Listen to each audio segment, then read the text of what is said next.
Imagine building your dream life from nothing, overcoming homelessness, creating a successful business and inspiring thousands of people online.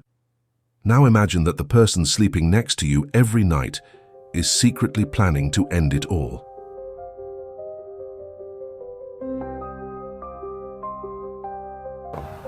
My wife was a good wife. She was a good mom. She was an entrepreneur. She came from nothing to something. This is the shocking true story of Makeva Jenkins, a Florida entrepreneur whose greatest success became the motive for her own murder. Before we dive into this incredible case, make sure to hit that subscribe button and the notification bell. You won't want to miss our deep dives into the cases that really make you think. Trust me, this story will leave you questioning everything you thought you knew about love, money, and betrayal. What does the American dream look like in the 21st century? For Makeva Jenkins, it meant rising from poverty in Belle Glade, Florida, to building a successful consulting business that helped other entrepreneurs achieve their goals. But on June 29, 2017, that dream would be shattered in the most unthinkable way. Mackiva wasn't just another success story, she was a testament to persistence and hard work. After graduating from the University of South Florida with a degree in criminology and earning her master's in social work from Barry University, she'd experienced both failure and triumph in the business world. Her party planning company had failed in 2012, along with a non-profit she'd started to support her community. But Mackiva didn't give up. She founded Prime Enterprise Group, a consulting company that would become her breakthrough success. Through live online events and webinars, she shared her journey from homelessness in 2013 and 2014 to reaching six figures in 2015 and eventually multi-six figures by 2017. 2 days before her death, Mackiva made what would become a tragically prophetic social media post. On Facebook, she shared intimate details about her financial journey, writing about how she'd once turned down a business course because she couldn't afford the $99 fee. She described overcoming homelessness and reaching her six-figure mark, proudly announcing her multi-six-figure success. Family members would later wonder if this post had made her a target. In an age where social media oversharing can have dangerous consequences, had Mackiva's transparency about her wealth attracted the wrong kind of attention? At 33, Makeva was living what many would consider the complete package. A successful business, a loving marriage to her husband Yuri, whom she'd met at a church event on New Year's Eve 2009, and 3 beautiful children with a 4th on the way. She was pregnant and planning for the future, actively involved in her church and community.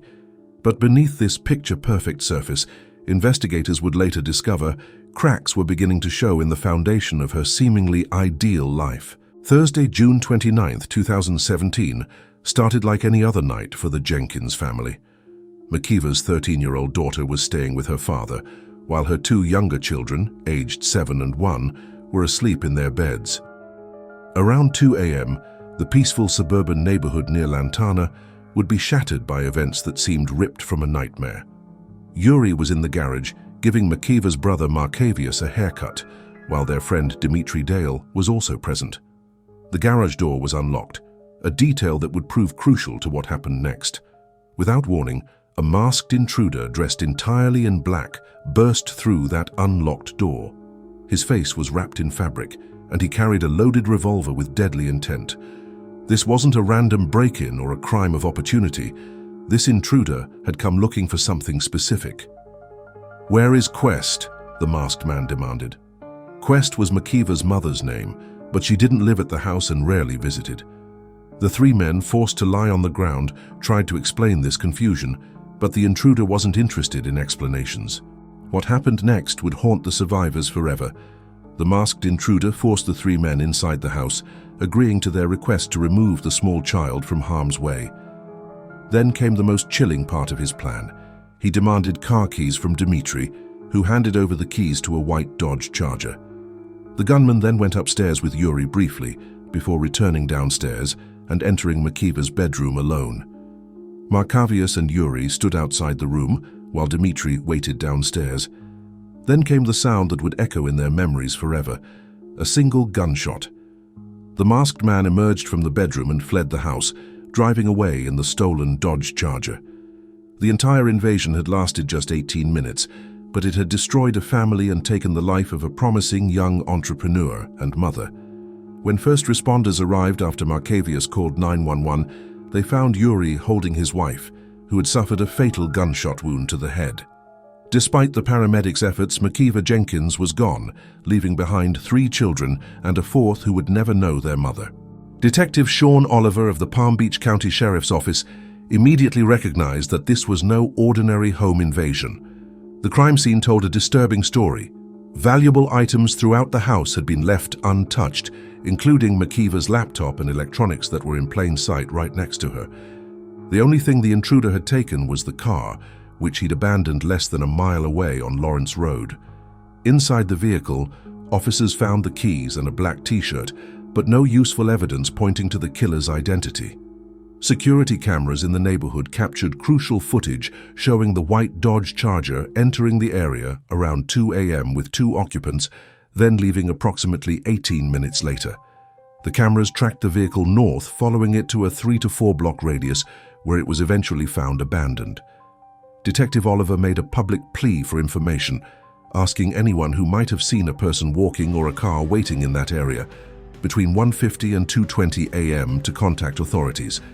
But despite this promising lead, the case seemed to stall. As the investigation continued, Detective Oliver began questioning the likelihood that Mackiva's social media posts had really motivated this attack. While the family suspected her financial bragging might have made her a target, the detective's instincts told him this was more personal. The stories told by the 3 men present that night came under intense scrutiny. Dimitri Dale, in particular, faced the most suspicion from investigators. The timing of his arrival at the Jenkins house, just minutes before the masked intruder, seemed more than coincidental. Police theorized that the killer must have had assistance, especially given how he managed to escape after stealing the family vehicle. The coordination of the crime, the specific request for Quest, and the killer's knowledge of the house layout all suggested inside information. Family members rallied around Yuri during this difficult time, but investigators continued to dig deeper. They examined phone records, financial statements, and interviewed everyone in the couple's circle.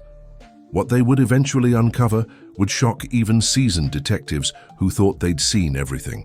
Months into the investigation, the case took a dramatic turn when Dimitri Dale, facing mounting pressure and potential murder charges, decided to cooperate with police. What he revealed would transform the entire narrative of the case. According to Dimitri, this wasn't a burglary gone wrong or a random attack motivated by social media posts. This was something far more sinister, a murder-for-hire plot orchestrated by the person who should have been Makeva's greatest protector. Dimitri led investigators to 19-year-old Jovan Joseph, claiming that Jovan had been the masked gunman who pulled the trigger. But more shocking still was Dimitri's claim about who had hired them, Yuri Jenkins, Makeva's own husband and the father of her children. The grieving widower who had spoken so eloquently to the media about his beloved wife was, according to Dimitri, the mastermind behind her murder. The investigation now shifted focus to uncover the truth behind these explosive allegations. Jovan Joseph was arrested and charged with first-degree murder, but he initially denied any involvement in the crime. This option in May, just weeks before the murder. However, Mackiva had a change of heart when she discovered she was pregnant with their 4th child. This pregnancy, which should have been a source of joy, may have represented something else entirely to Yuri, a complication to his plans. The financial motive became clear when investigators learned about Makeva's life insurance policy. She had a $500,000 policy that Yuri believed named him as the beneficiary. In his mind, her death would solve his marital problems and provide him with a substantial financial windfall. But there was a crucial detail Yuri didn't know, one that would make his alleged crime even more senseless. Just days after the murder, while making funeral arrangements, Yuri called the insurance company to confirm the beneficiary information. He was shocked to learn that he wasn't named on the policy at all. Mackiva had designated her grandmother as the sole beneficiary. In December 2017, Yuri Jenkins was indicted for first-degree murder. He maintained his innocence throughout a 2-hour voluntary interview with investigators, denying any knowledge of Jovan's plan to kill his wife. While he admitted to meeting Jovan and seeing him in his house, he claimed they had no relationship and never discussed murder. The case was scheduled for trial in summer 2019, but on the day jury selection was supposed to begin, another significant development occurred. Jovan Joseph had agreed to a plea deal with state prosecutors that would dramatically reduce his potential sentence. In exchange for pleading guilty to second-degree murder and agreeing to testify against Yuri at trial, Jovan would face a minimum of 5 years and a maximum of 20 years in prison, a far cry from the 25 years to life he had been facing. Criminal defense attorneys called it one of the sweetest deals they'd seen in a homicide case. The state waived any mandatory minimum sentence for the confessed killer who had shot a young mother in the head at point-blank range. When the trial finally began in January 2020, it immediately ran into problems. The first attempt ended in a mistrial after jurors were improperly influenced by Mackiva's mother outside the courtroom, who told them that Yuri was absolutely guilty. COVID-19 pandemic delays meant Yuri wouldn't face another jury until spring 2022. When the trial resumed, the prosecution's case rested heavily on the testimony of their two key witnesses, Dimitri Dale and Jovan Joseph. But both men had credibility issues that the defense was eager to exploit. Dimitri had given multiple statements to police between June and October 2017, and these statements were consistently inconsistent with each other, as the defense noted. Both men were admitted liars with histories of not telling the truth, and their stories about what allegedly happened continued to change. The prosecution faced the challenge of convincing a jury to believe two witnesses who couldn't agree on basic facts about their own alleged crimes. The defense would hammer this point throughout the trial, arguing that no one should be convicted based on the testimony of such unreliable witnesses. When Jovan Joseph took the stand, his testimony immediately contradicted what he had told investigators years earlier. Instead of receiving $1,500 up front as he'd initially claimed, he now testified that Yuri had paid him $10,000 before the murder, with another $10,000 promised afterward. Even more damaging to the prosecution's case, Jovan claimed that Dimitri had also received a stack of cash from Yuri, a statement that directly contradicted Dimitri's own testimony about his involvement in the plot. The defense seized on these inconsistencies, presenting text messages between Dimitri and Jovan from just days after they had allegedly received these large cash payments. The messages showed both men discussing their financial struggles, with Jovan asking Dimitri for $20 for gas, and Dimitri responding that he was broke. "So that's about 3 days after you got $10,000 in cash. You need money for gas?" the defense attorney asked Jovan. The implications were clear. If these men had really received the payments they claimed, why were they texting about being broke just days later? The contradictions didn't end with the money. Dimitri and Jovan also told completely different stories about how the murder weapon was obtained. Dimitri testified that he believed the gun had been provided directly by Yuri, based on their conversations about the plot. But Jovan told a different story entirely.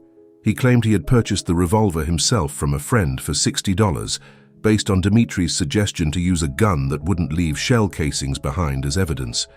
The defense highlighted this discrepancy as another example of how unreliable these witnesses were.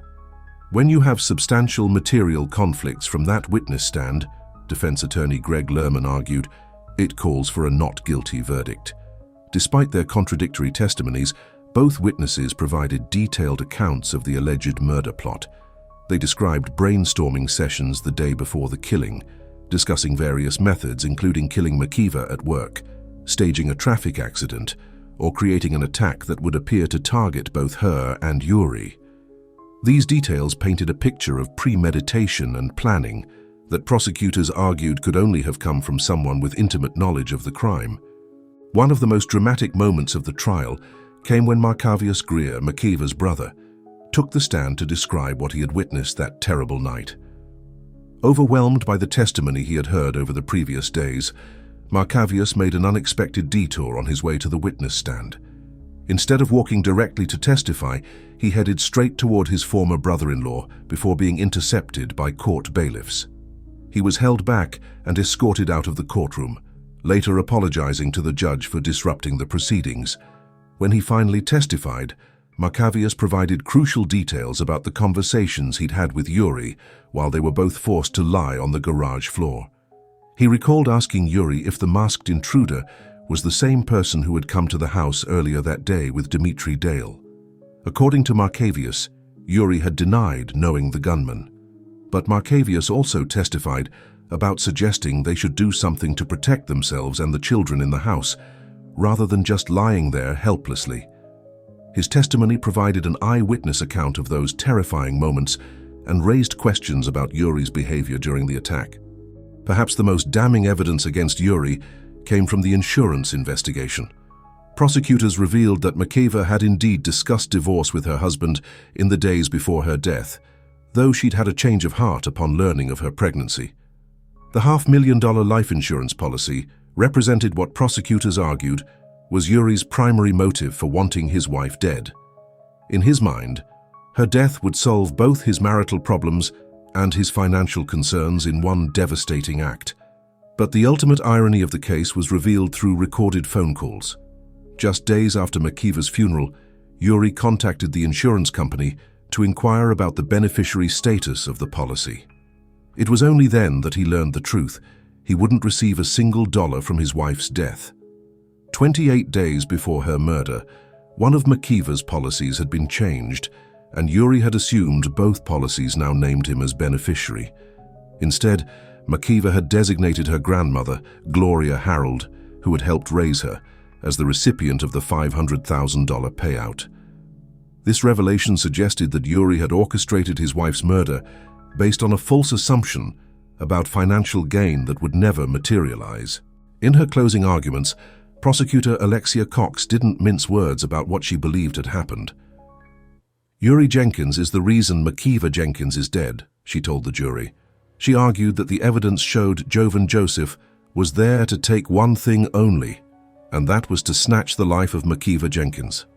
The prosecution painted a picture of a man who had coldly calculated that his wife's death would benefit him financially and personally, never imagining that his assumptions about the insurance policy were completely wrong. Defense attorney Greg Lerman focused his closing arguments on the credibility issues that had plagued the prosecution's case throughout the trial. "This case is about lies and liars, plain and simple," he told jurors. "It's about people who are unable and unwilling to tell the truth." He emphasized the contradictions in testimony, the lack of physical evidence directly tying Yuri to the crime, and the questionable reliability of witnesses who had made deals to reduce their own sentences. The jury deliberated for less than an hour on Friday, and about 3 hours total since deliberations began Thursday, before returning their verdict. Guilty of first-degree murder. Circuit Court Judge Kirk Volker immediately sentenced Yuri Jenkins to life in prison without the possibility of parole. The swift sentencing reflected the severity of the crime and the jury's clear belief in his guilt, despite the defense's arguments about witness credibility. Palm Beach County State Attorney Dave Arenberg praised the jury's decision, saying, "Makeva Jenkins deserved justice, and we think the jury's verdict accomplished that." Before sentencing, Gloria Harold, Mackiva's grandmother and the actual beneficiary of her life insurance policy, addressed the court. She tearfully spoke about how one of Mackiva's daughters was celebrating her 6th birthday on the day of the verdict, and how Mackiva would never see another daughter graduate from high school. "This has been a long struggle for me, and what has happened to my daughter has affected my life and the life of my family," Harold told the judge. Remarkably, she added about Yuri, "I have nothing bad to say about him. All I wanted was justice for my child. Nobody wins in this case." Marcavius Greer, Mackiva's brother, was less forgiving, calling it a very heinous crime and a very selfish crime, adding that no one would have ever thought Yuri capable of such an act. The sentencing of the co-conspirators reflected their cooperation with the prosecution. Jovan Joseph, the confessed gunman who pulled the trigger, received 15 years in prison, far less than the life sentence he could have faced. He was given credit for the nearly 5 years he had already spent in detention. Dimitri Dale's cooperation earned him the most lenient sentence of all. Originally indicted for first-degree murder in 2020, which could have carried a potential life sentence. His cooperation ultimately earned him a reduced charge of manslaughter with a weapon. He was sentenced to just 45 days in jail and 15 years of probation. However, Dale's freedom was short-lived. In April, just weeks before Yuri's conviction, Dale was arrested for violating his probation and returned to jail, facing the possibility of 10 to 30 years in prison if found guilty of the violation. Defense attorney Greg Lerman filed a motion asking the court to either vacate the verdict or order a new trial, arguing that the state had allowed contradictory and improper testimony from both Dimitri and Jovan. This motion was denied, but Yuri's appeal remains pending as of this recording. The case of Makeva Jenkins serves as a tragic reminder of how success and social media visibility can sometimes have unintended consequences, but more importantly, it illustrates how those closest to us can sometimes pose the greatest danger. Mackiva's story began as an inspiring tale of overcoming adversity, rising from homelessness to building a successful business that helped other entrepreneurs achieve their dreams. Her openness about her journey, including her financial success, was meant to inspire others who were struggling to believe in their own potential. Through her Prime Enterprise Group, Makeva had touched countless lives, sharing her story of persistence and offering practical advice to those seeking to become their own boss. Her live videos and webinars were filled with authentic encouragement and real-world wisdom gained through her own experiences of failure and success. The irony that her husband, who should have been her greatest supporter and protector, allegedly became her greatest threat, adds a particularly heartbreaking dimension to this case. Their relationship, which began at a church event and was built around shared values and mutual support for each other's entrepreneurial dreams, ultimately ended in betrayal and tragedy. If this case made you think twice about the people closest to you, make sure you're subscribed to our channel for more deep dives into true crime cases that challenge everything we think we know about human nature. Hit that like button if you found this story as shocking as we did, and let us know in the comments.